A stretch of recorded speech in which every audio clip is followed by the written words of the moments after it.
Kisah Kiai dan Santri, lanjutan bagian 7. Benda pusaka membawa petaka karena kabut yang turun teramat tebalnya pohon-pohon besar seperti bayangan raksasa, tapi perempuan-perempuan desa kulihat keluar dari kabut, suara mereka bercanda seakan tak ada kesulitan hidup yang dihadapi, BBM yang harganya melambung, bahan-bahan pokok yang ikut melonjak naik, seakan bukan masalah bagi mereka, setiap wajah dihiasi keceriaan.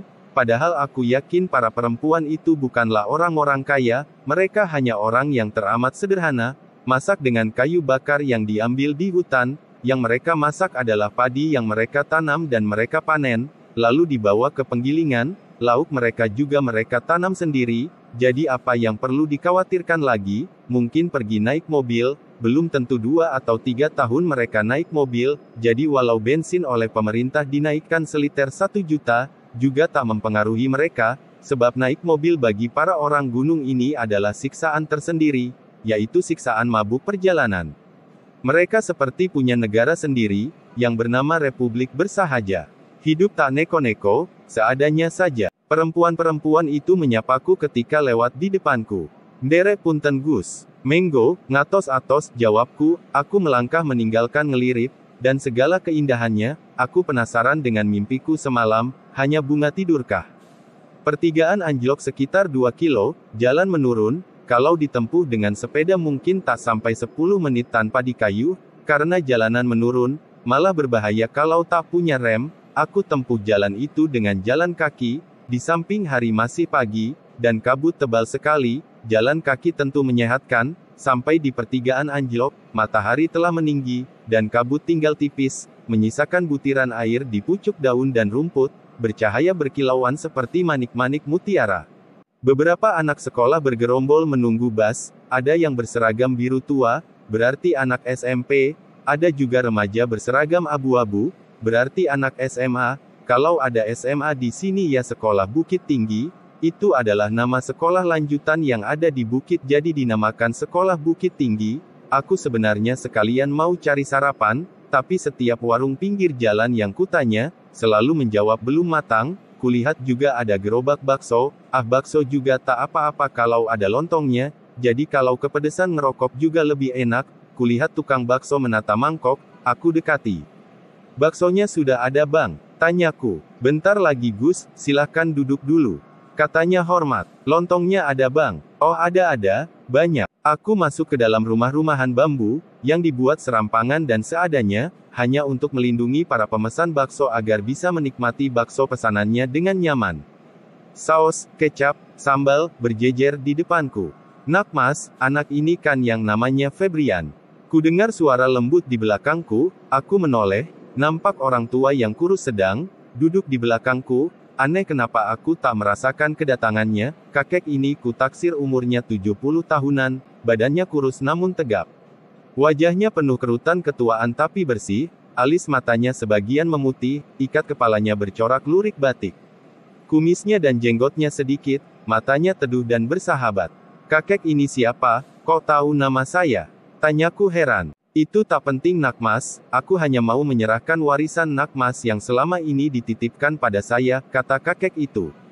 "Warisan apa kek?" Aku teringat dengan mimpiku tadi malam, kakek di depanku ini mengarahkan kedua tangannya ke balik baju di punggung, lalu mengeluarkan 2 buah keris dari balik baju, keris ditunjukkan di depanku, satu keris dan warangkanya panjang kurang lebih 40 cm, dan yang satu pendek kurang lebih 30 cm. Lalu kakek misterius di depanku ini melolos keris yang panjang dari warangkanya, aku tak tahu keris, tapi melihat bentuknya keris ini indah, ada ukiran di pangkal keris, berwarna seperti emas, keris ini berluk banyak. "Ini namanya Kiai Sabto Paningal," katanya sambil mengulurkan keris kepadaku.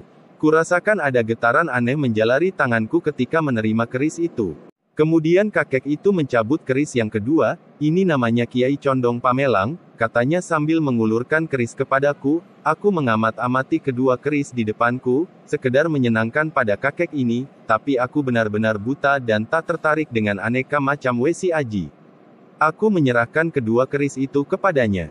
"Karena nak mas sudah ada di sini, maka keris ini kuserahkan padamu," kata kakek ini, mengulurkan kedua tangannya terbuka ke hadapanku, dan kedua keris ada di atas tangan itu.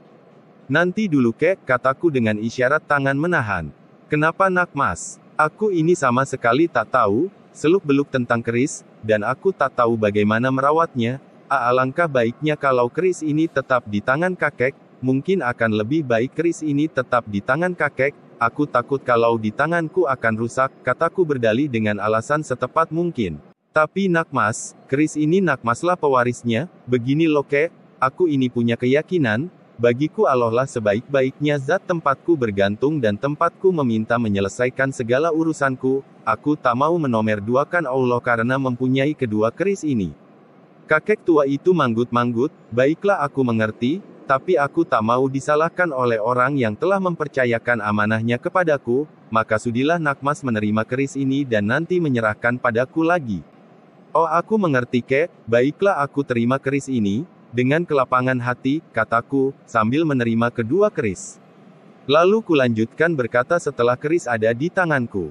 Dan keris ini kuserahkan padamu untuk menjaga dan merawatnya. Kataku sambil mengulurkan keris kepada kakek ini, sebagai tanda penyerahan. Kemudian kakek itu pun menerima lagi keris. Dan menempelkan ke jidatnya, akan kujaga dengan sebaik-baiknya. Setelah itu pun kakek itu mohon diri, aku menarik napas lega, tukang bakso mengulurkan bakso ke depan mejaku, matanya menatapku heran. Ada apa bang, kenapa menatapku begitu? Tanyaku pada tukang bakso. Tak apa-apa Gus, saya hanya heran saja. Heran kenapa? Ya saya lihat dari tadi, Agus ini ngomong sendiri, jadi saya mau memberikan bakso, saya urungkan, karena melihat Agus ngomong sendiri. Maksud abang tadi saya ngomong sendiri, jadi abang tak lihat saya tadi ngomong sama kakek-kakek. Kakek-kakek yang mana tuh Gus? Wong dari tadi Agus di sini sendirian, aku segera turun dari kursi, dan melihat ke arah mana tadi kakek itu pergi, maunya menunjukkan pada tukang bakso tentang kakek yang ku ajak ngomong, tapi walau jalan raya itu lurus, aku tak melihat bayangan kakek yang ngomong denganku. Ah pupus harapanku, aku dianggap gila dah, cepat-cepat aku kembali ke tempat duduk, menghabiskan bakso, dan 2 lontong, lalu cepat-cepat beranjak pergi, dengan tatapan aneh dari penjual bakso. Aku sering Ken, mau dikasih segala macam wesi aji, batu akik, tapi selalu aku tolak, apa pula perlunya. Kataku pada macan, ah kamu ini gimana sih Ian, kalau ada yang ngasih mboya diterima, kalau kamu tak mau biar aku yang mengkoleksinya, aku aja udah mengkoleksi banyak sekali, wah hebat Ken. Ayo aku tunjukkan, katanya kemudian mendahuluiku berdiri dan masuk rumah, aku pun mengikuti dari belakang, kulihat ia menurunkan 3 dus sarimi dari atas lemari bifet. Banyak sekali, 1 dus berisi aneka macam keris panjang penuh, 1 dus berisi berbagai batu akik, setengah, dan 1 dus berisi aneka macam keris kecil, berbagai bentuk dan macam. Dari mana semua barang begini Ken? Ya ada yang ngasih, kadang juga ketemukan sendiri, macam-macamlah kejadiannya. Wah kamu ini mungkin cocoknya ngumpulin barang seperti ini, ya semoga saja ini bermanfaat Ken, kataku. Ian, aku ini sebenarnya punya masalah.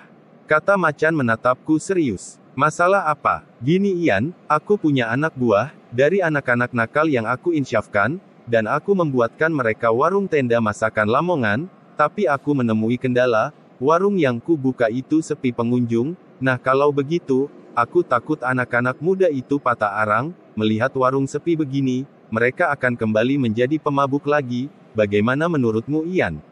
Aku merenung sejenak. Coba Ken, kamu bel mereka, sekarang ini warung sepi apa enggak? Maksudmu? Iya kamu bel aja, tanyakan warungnya sepi apa enggak. Dan bilang nanti kalau warungnya rame, mereka suruh ngebel kemari, biar aku wirid sebentar. Aku segera duduk menghadap kiblat, berdoa pada Allah supaya warungnya macan ramai pengunjung dan melakukan wirid, baru aku melakukan wirid setengah jam, HP-nya macan berdering, dan terdengar olehku macan berbicara, aku tetap konsentrasi dengan wiridku. Sudah ramai Ian, warungnya, katanya sampai antri, dan terpaksa digelarkan tikar, karena tempat sudah tak muat. Syukur Alhamdulillah, semoga bermanfaat, dan bisa menjadikan keimanan mereka menjadi kuat, kataku mengakhiri wirid. Malam itu aku tidur di sofa, karena memang rumah macan sempit, dan cuma ada 1 kamar dan ruang tamu, jadi aku tidur di sofa ruang tamu. Pagi-pagi sekali setelah sholat subuh, aku mau pamit pada macan. Dan ternyata macan telah menungguku. Aku balik ke pesantren dulu ya Ken, kataku sambil meletakkan tasku di dekat pintu. Nanti dulu Ian, duduk dulu sini, aku ada masalah serius nih, nanti aja pulangnya setelah sarapan, kata Macan, dengan mimik muka serius. Ada masalah apa lagi Ken?